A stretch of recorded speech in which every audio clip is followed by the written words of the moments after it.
guys, I'm Mackenzie, Hi, I'm Sue. and welcome back to the Deeper Podcast. We're so glad you're back again. We have a visitor, a guest today Yes. that we think you will love to hear Just about. love. We did not give you a clue last time, so we'll give you a clue this time. Yes. It is somebody that has, for many reasons, traveled many places. Yes. And she's going to share some of those things with us. You'll be surprised where some of them are. Yes. So we're Any so guesses? excited. Who's our guest? Who's our guest? You introduce her. Our guest is Miss Solmaz Chadwell. Welcome. We're so glad Thank to you have so much for having me. Oh my gosh, we're so glad you're here. Thank you. So, starting off, one of the things that we like to ask everybody is we just want to get to know a little bit more about you. So, why don't you tell us your origin story? Where are you from, and where'd you grow up? Give us the rundown. Okay, well, I'm originally from the Middle East, and I came to Tennessee when I was a child, about 3 years old, so that's where the Southern accent comes from. Yeah. But my family and we are originally from the country of Iran, so we actually escaped the country. My mother was pregnant. It was during the Iranian Revolution, and there was just a lot of chaos and turmoil and So that was- executions. That was back in, it began in 1979 when our king was overthrown. Okay. And my parents realized that it was not a place where they wanted to raise their children. It was just not the country that they had grown up in. It had That goes changed. to the time of like the Iran hostages Crisis, right? yes, Okay. yes, exactly. So we had to escape, and it was about a 6-month journey. My mother was pregnant with my brother during that time, and we came to the United States, and we ended up in Tennessee. And like you said, it was during the American hostage crisis, and the United States was not the best place for Iranians to be during that time.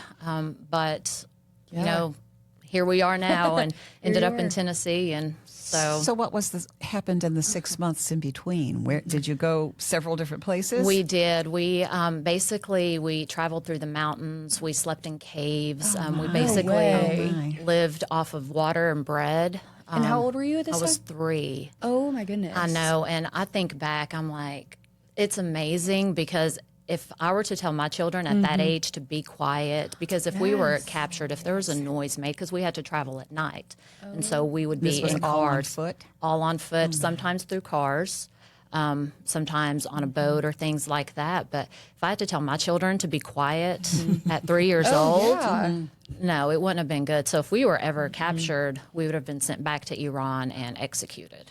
So do you have memories from that time? Do you remember the caves, or is it more I don't. stories? It's just Okay. stories through what my parents have told me that happened during that time. And my husband keeps telling me, he's like, you need to write a book about it. And that was my plan when we moved here. But, you know, life happens. Life gets and in the way. Yeah, it does. But I'm going to do it one day. Yes, yeah, start writing yes, things still down. Yeah. fresh. In your Yes, mind. yes. So do you have other siblings? I just have the brother. Just the brother who yes. your mom was pregnant with. Okay. Correct. So where did you end up? We actually came in through Mexico and came into. Wait. we How were- did you from caves and walking? You got to Mexico. How Yes. did you do There that? seems to be a big ocean in between. So we actually went into Spain at one point, and we had paid somebody back in Iran to make us fake passports. Spain is Oh, not my close to goodness. Iran. Yes. No, No, not at it's all. not. It's not. And so with fake passports, we had kind of got on a plane in Spain and traveled and came into Portugal and things like that. And it was really a God thing because we traveled with a group of people, and once we got to the airport, the people behind us were really scared because they all had passports. They were all fake, and so we got on getting ready to get on that walkway, and everybody was like, no, we don't want to go. And my dad just kind of took a leap of faith. He was like, I'll go first.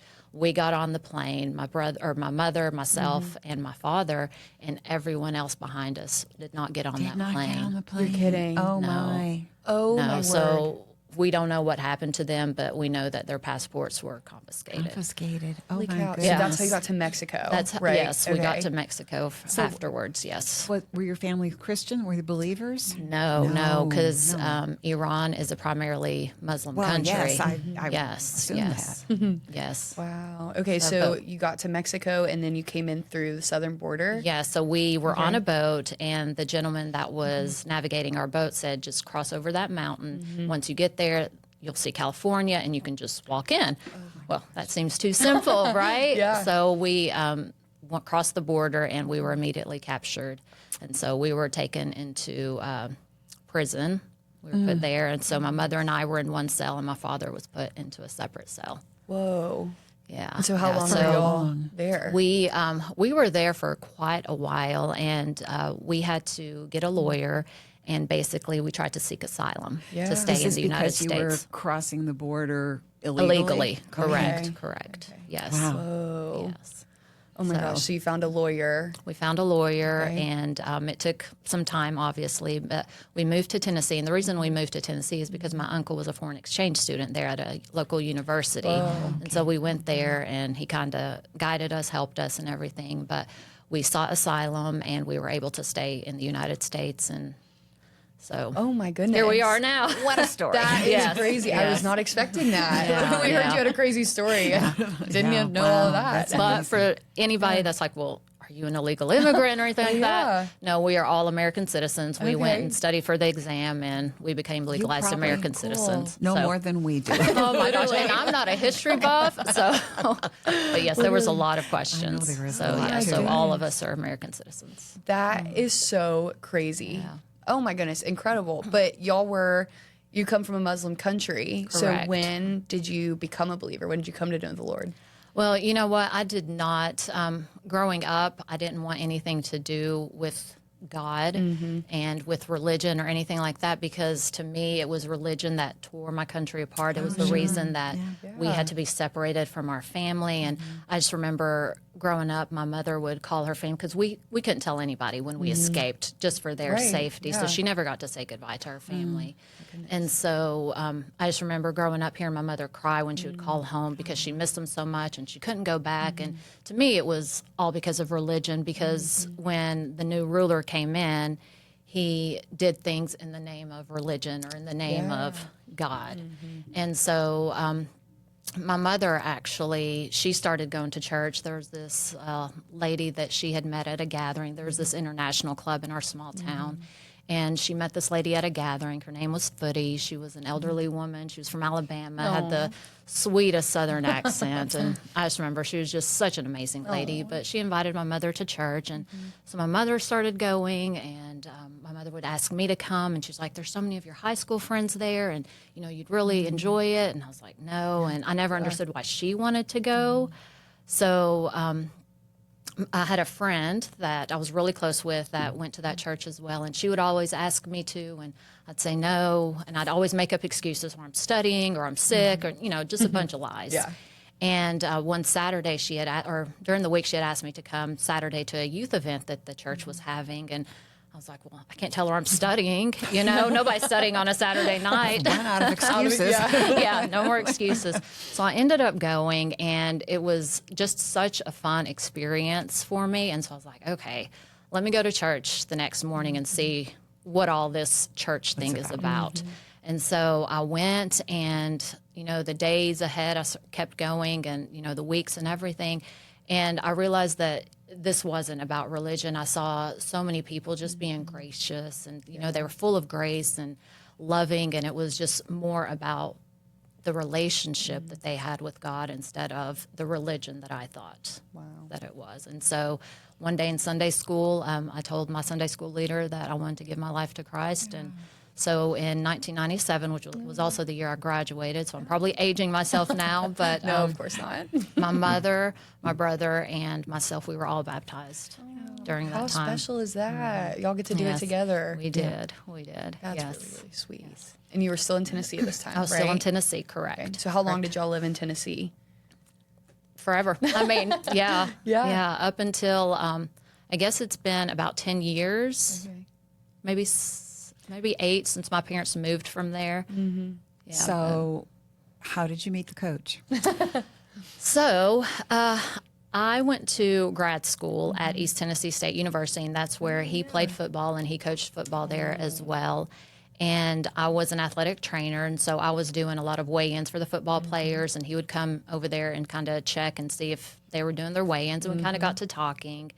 And one morning they were doing conditioning, and so he decided to run with the football players, and he says he pulled his hamstring, and so Sure he did. that he was like, the next morning I'm going to have to come into the training room. So he poor came thing. in there, exactly, and I was in there, and so I was providing his treatment, and we just kind of got to talking, and he invited me to FCA, and the rest is history. Oh, that's yeah, sweet. yeah. So, because you were working in the athletic department, does that mean you have always loved football? Absolutely not. No.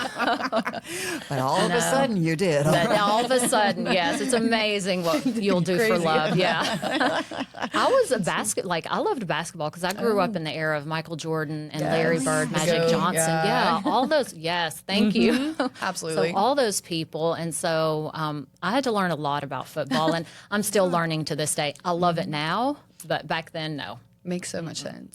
No. That's so funny. What were you in grad school for? Was it Athletic training, Okay. exercise physiology. How cool. Did you ever practice that? I did.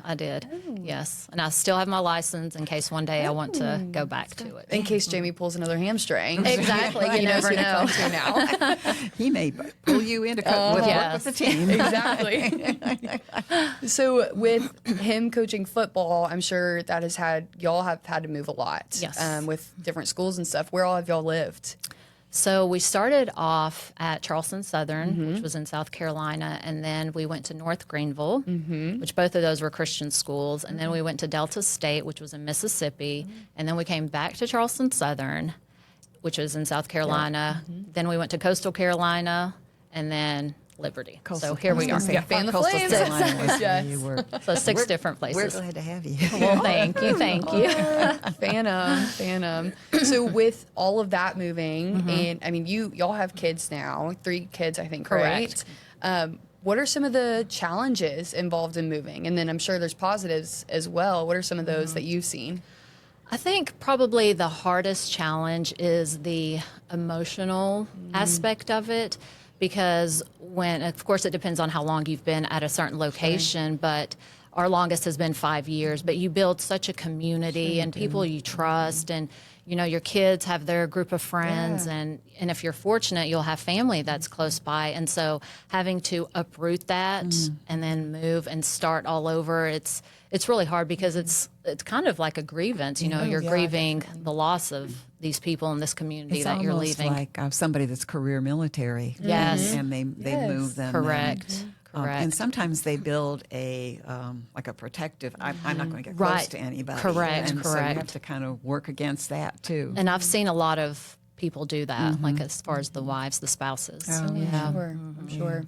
So talk to us a little bit about y'all's decision to come to Liberty. Was that a hard one to make? Was it easier? Tell us about coming to Lynchburg.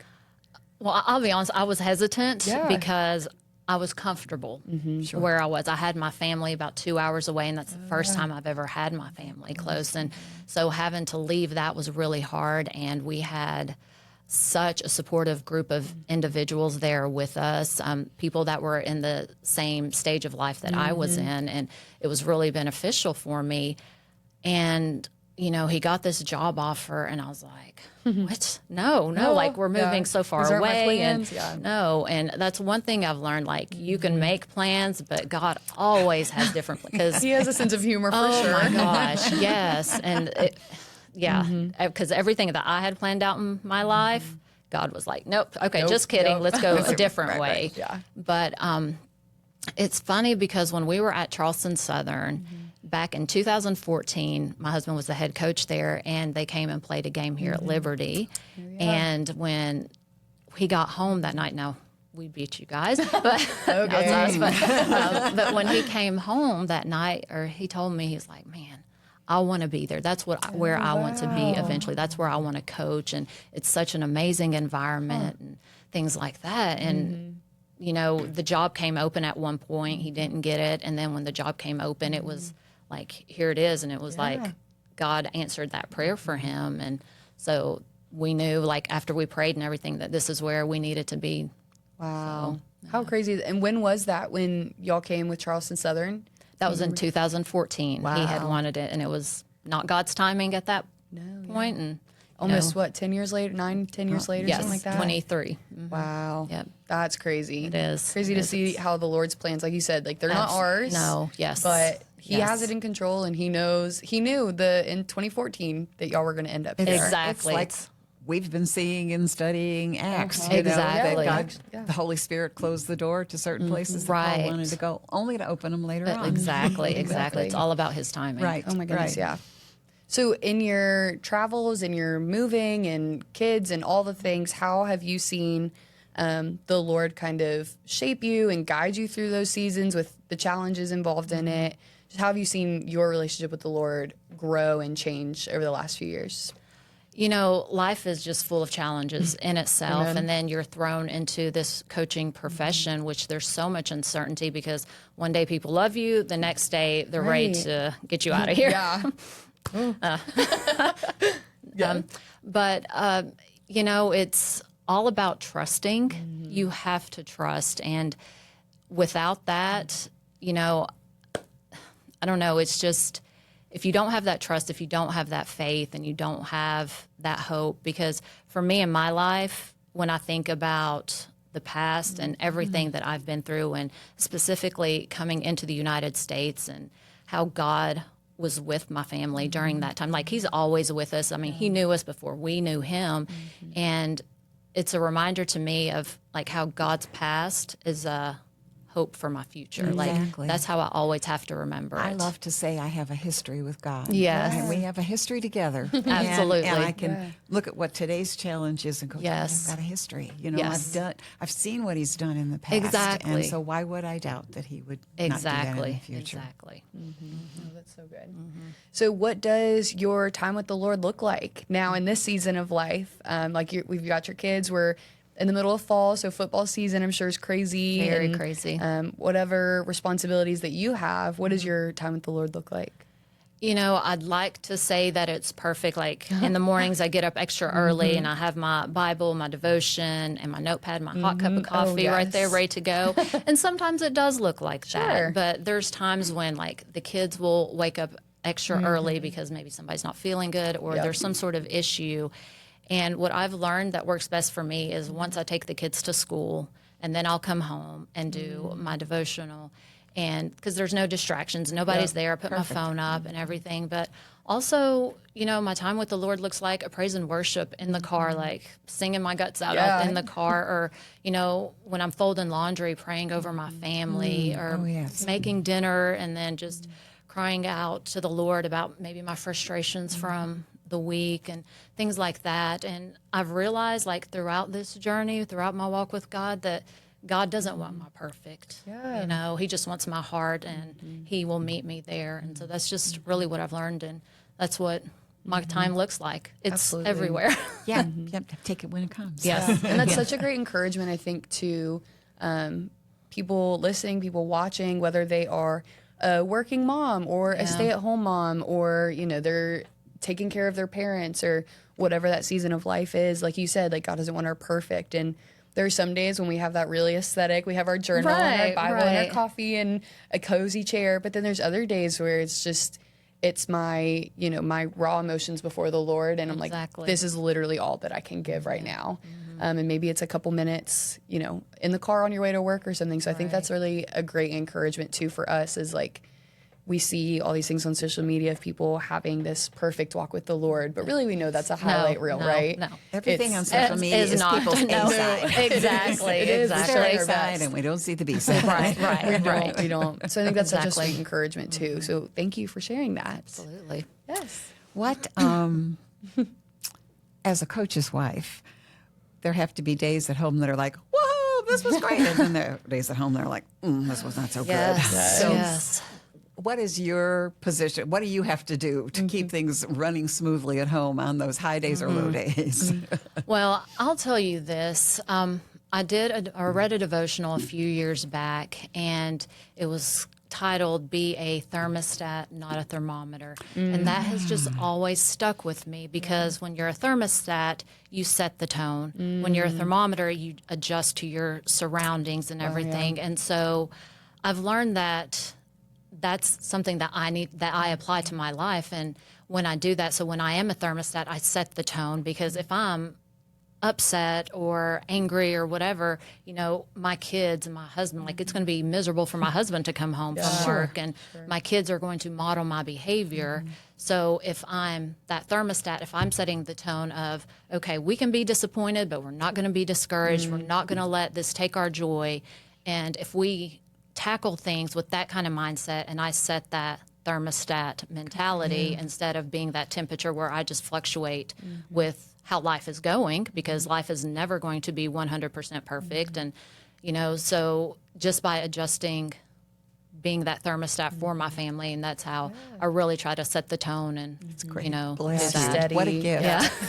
It is. It really is such a gift. So we've talked a little bit about the fact that you have 3 kids. Yes. Tell us a little bit about them. Oh my goodness. So 3 kids. I have a son who's 16. He's a sophomore, plays football. Yes. And he's really funny. Like he's introverted, but he's really funny too. Like he'll have these one-liners that you're like, oh my gosh, that was good. Like, Okay. and he's a big Star Wars fan. Like he can tell you anything about Star Wars and Disney. Like, Okay. because one day he wants to work at Disney, be an Imagineer, and So do all the cool. Star Wars Yes, stuff. that is so cool. My middle child, she's really like an older child because she's very responsible and just has a heart, so kind. Like she is the athlete. When she was younger and she would play soccer, a kid would fall down on the opposing team, and instead of getting the ball, she would literally help them up. Like that's the kind of person she is, and she's just so special. All my kids are special. yeah.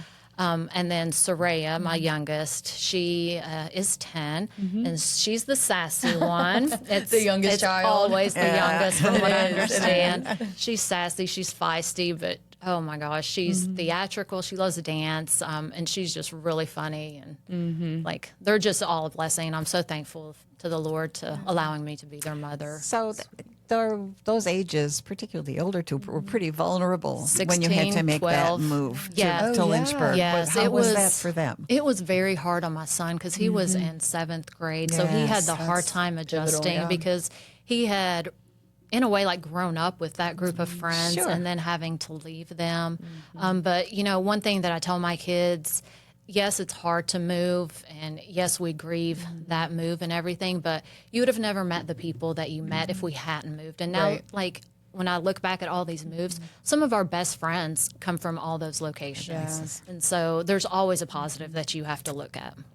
Great. Absolutely. So your son plays football. Your Yes. daughters are involved in, did you say dance? My middle one's she does volleyball, Volleyball, soccer, and then yes. my youngest does theater and dance. So how does your role change from going from coach's wife to football mom, volleyball mom, dance mom? Oh gosh, How does that it's- shift? Honestly, it's all over the place. I'm sure. But like as a coach's wife, my role there is making sure that everything is taken care of in the household. Yeah. So it's one less thing for my husband to worry about. So finances, doctor's appointments, parent-teacher meetings, garbage disposal broke one time, and my I was goodness. YouTubing trying to fix that. Like, Okay, good for you. I call us like the Jill of all trades Yes. because we have Sounds to like learn it. to do a lot. Like you yeah. do have to be independent because you do take on a lot as that Yes. coach's wife. Good for you. But then as a parent to my children, like the volleyball, football, I'm in that phase of Uber mom right now. Oh my gosh, Yes. yes. So I'm like, I just filled up my car with Yeah. gas and I'm already like at a 4. Driving Sometimes around. you'd like to be able to clone yourself because it's like, how can I I be all these wish. places at Yes. I once? wish. And that's when much. you really wish that, you had family that was close to Yes, where they of could help out. course. So if you have family around, you're so fortunate and blessed. Yes. So don't ever forget that and take that for granted. Yeah, that's so good. Yeah. That's so good. Well, as we are wrapping up our conversation, what is one thing that you would, give as advice, share with our listeners, watchers, just about, whether it's your relationship with the Lord, being a mom, being a wife, your stage of life? Is there one thing that you would? Or a story. I Or mean, a story, Do you have a yeah. funny story Story. or Or a a funny meaningful story? story. Anything that, we could. I don't know if I have a funny story. It can be funny. anything. Or any story. Let's see. How about I just give some word of advice or Do that. encouragement? Do that. Yeah, because Please do. I'd have to think about stories.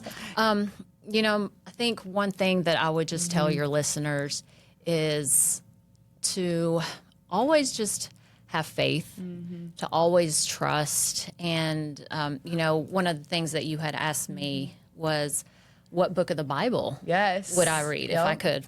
And I would say Proverbs, but I feel like everybody would say Proverbs because, there's just so much information for every day. Nobody has said Proverbs. Really? Oh my goodness, that is surprising because I feel like there's so much wisdom in there, just for everyday life and how to approach things. But one of my favorite books of the Bible is Job because I feel like that's also a great book of wisdom.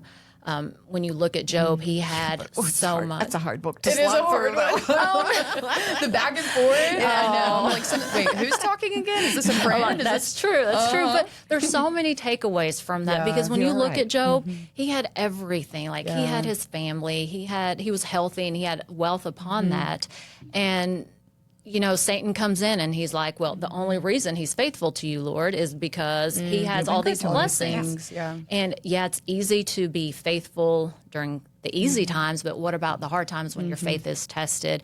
And that's one thing that I've learned in this life throughout my journey, and especially in this coaching profession, is even in the bad times, you have to have faith, you have to trust, even when we don't understand, when things are happening, when we question things. Like, I think that book right there is a big, just how God's wisdom surpasses all human understanding. Definitely. So that's what I would just say is just always keep the faith, keep the trust, and even when you don't understand, trust Him in the good and the bad. That's so good.